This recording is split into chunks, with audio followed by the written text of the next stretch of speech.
Hey, what's going on, Doom Clan? My name's it's Luca, and this is Doom Pollo's gameplay. It's a 102 kill specialist on the map Strike Zone, playing with the Remington R5 right now. He's got the silencer and red dot sight on there, and that's a pretty good setup. I would have to say with the Remington R5, though, I would personally choose other weapons.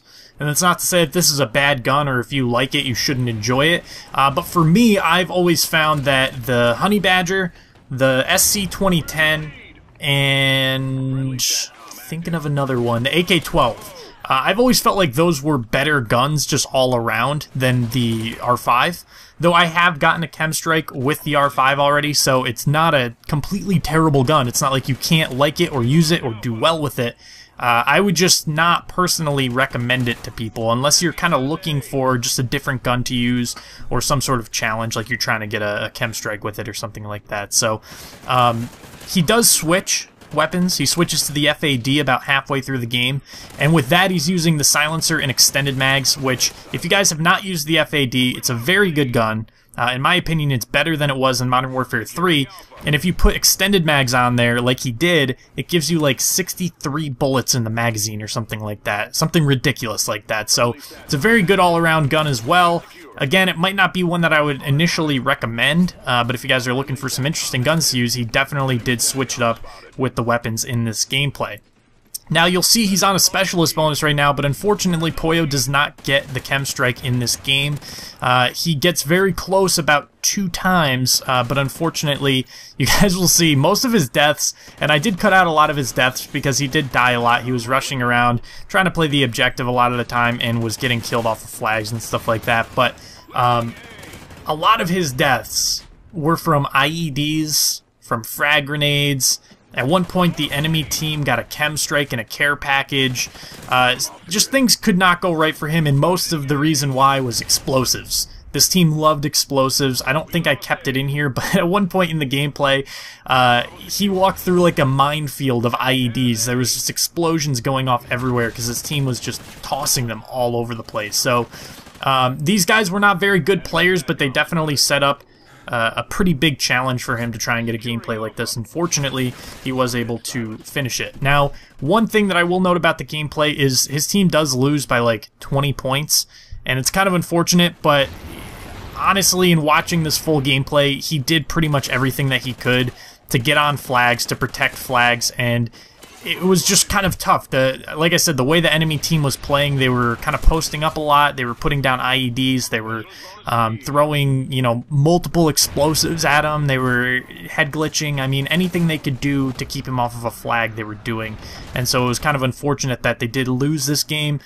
But I can't put blame on Pollo. He did definitely try and play the objective. He did get 4 captures and a bunch of defense. So, I don't know what else to say beyond that. If you guys are upset that he did lose the game, I wouldn't be. I mean, losses happen even when people are playing well. It's just kind of the nature of the beast, especially when you're playing solo.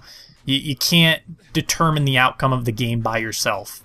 Sometimes you can, but a lot of times when you're playing against a team that is just more coordinated than your team, there's not really any way around it. So that's all I'll really say about that. I do want to give you guys my kind of post-initial impressions. On my own channel, I did a commentary over my first Chem Strike the other day, and I talked about, my initial impressions of the game, and I want to just talk about them a little bit on this channel and about how they may have changed.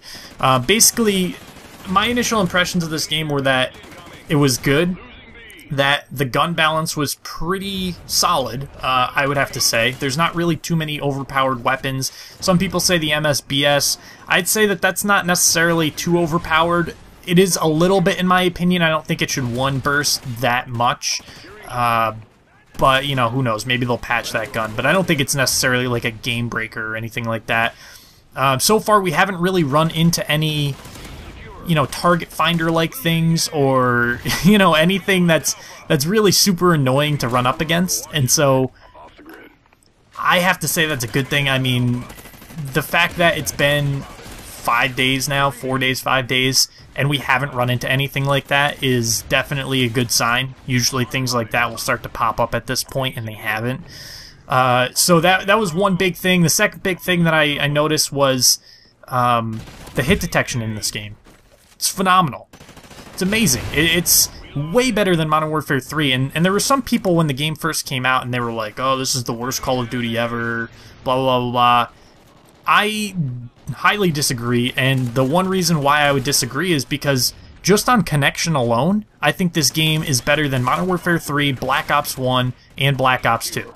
Just on connection. Not talking about, you know, anything else, maps, gun balance, anything like that. I think that the connection by itself is the defining factor for me in this game, because that's all I've ever really wanted, was a well-connected Call of Duty game that didn't have anything severely game-breaking in it. And so far, that seems to be holding true for Call of Duty Ghosts. So I'm pretty excited for how this game's going to kind of flesh itself out, how it's going to evolve over time. But anyways, right here, if you guys notice, it says 99 up in the top right. We've said this in other gameplays, but he gets 3 kills past the 99 mark. You can rewind it and take a look at the scoreboard and count the kills, but it is 102 kills. So anyways, if you guys like this gameplay, go check out Pollo. Link will be in the description. If you guys like this commentary, my link will be in the description. My name's It's Luca. Thank you guys for watching this video, and subscribe if you guys are new. Take it easy.